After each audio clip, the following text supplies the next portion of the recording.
everyone, my name is Samantha Hampton, and I'm going to be doing my final oral presentation and my final paper on organized terrorist groups and lone wolf terrorism. Kind of getting into a background of both, analyzing them, and finding out which one can be more threatening to the United States. Fortunately, my PowerPoint with the voiceover did not want to work correctly, so we're going to be using our PowerPoint as a visual aid today. So with both of these organized terrorist groups, they were not created at the same time. There was quite a difference of time in between both of them. The organized terrorist groups have been around for about 2 centuries or even longer, while lone wolf terrorism has not been around for a century yet. With both of these, after one of the biggest attacks of 9/11 was executed, the Homeland Security Department was created, and they're still working on ways to figure out how to stop or even limit these types of terrorism. The background of organized terrorist groups, they actually started in the 1800s. I believe it was the mid to early 1800s, and they are still active today, which is something scary to think about because they are such big groups who are able to execute bombings, plane hijackings, shootings, and cyber attacks.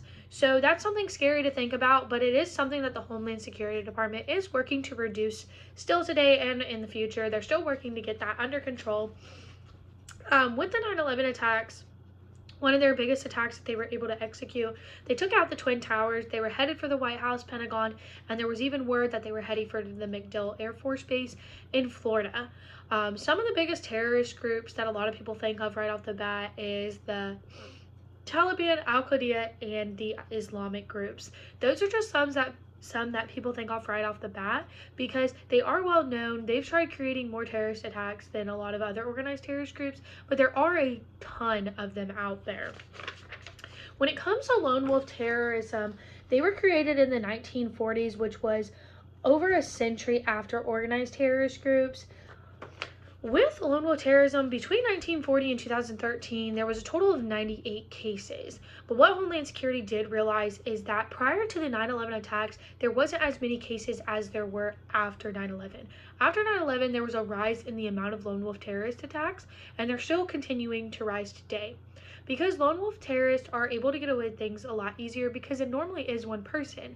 But along with that, Homeland Security has been able to realize and find more information that sometimes lone wolf terrorist is 2 people. It's not just one, there's sometimes 2.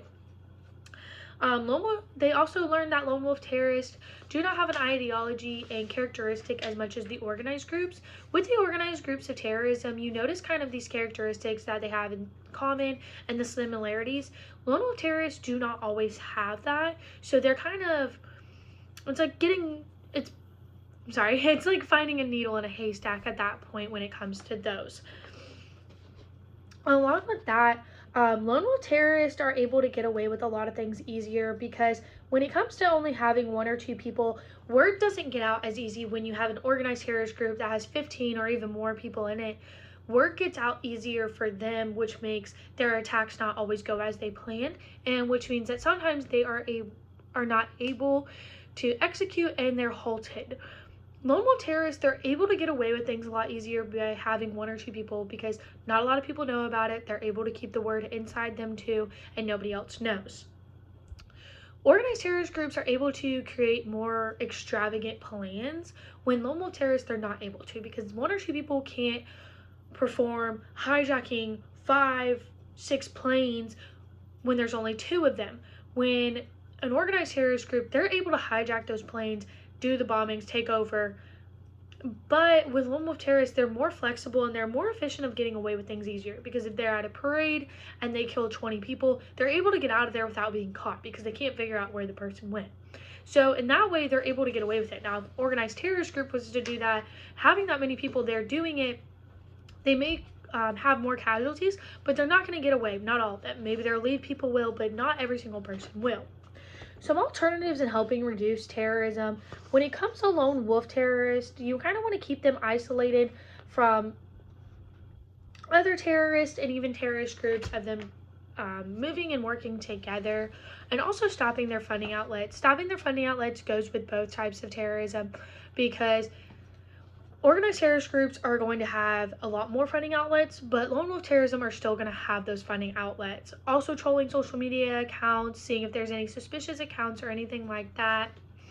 Organized terrorist groups, you really want to hone in on stopping their funding outlets because there are some more extravagant plans that they're trying to create, and they're going to need a lot more materials. By stopping those fundings, they're not going to be able to get those materials and perform those extravagant plans.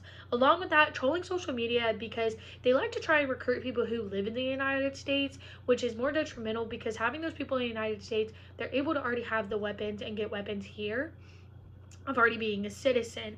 Also trolling the dark web if that's even possible, because that's where a lot of information, a lot of tradings actually do happen. Researching past attacks for organized terrorist groups is another thing, because although there may not always be similarities or patterns, there's a chance that there is. When looking at organized terrorist groups, you have big groups from the past or even the same groups, and they see what worked and what didn't work. So you're going to possibly see a pattern, and it's like putting a puzzle together, finding out what patterns they're still using. For their conclusion and recommendations, trial and error is still a big thing because Homeland Security still is a newer branch and everything after being created after 2001 when the 9/11 attack happened. Keeping citizens updated is another big thing because once you gain their trust and you keep them updated, they're going to be more willing to help at the end of the day. Not allowing them to be in the loop is making them feel like not everyone's working for their safety. So having their trust is a big thing. Finding new resources and ways to get to the terrorist, that's going to come with the new advancements in technology and systems that are created within these next decades. Like I said, Homeland Security is still a newer department. It's not as big. It is a big department, but it's not as big as it possibly can be in the future. And they're also going to be getting these new advancements in technologies. In my opinion, I do believe lone wolf terrorism is going to be the most detrimental with these next years and decades to come, because although they're only able to execute these small attacks, those attacks can lead up to leading to a lot more casualties. Organized terrorist groups, they're easier to catch than the lone wolf because trying to catch one or two person, like I said, it's like finding a needle in a haystack. But hopefully with these next decades and these new advancements, those things can be taken care of.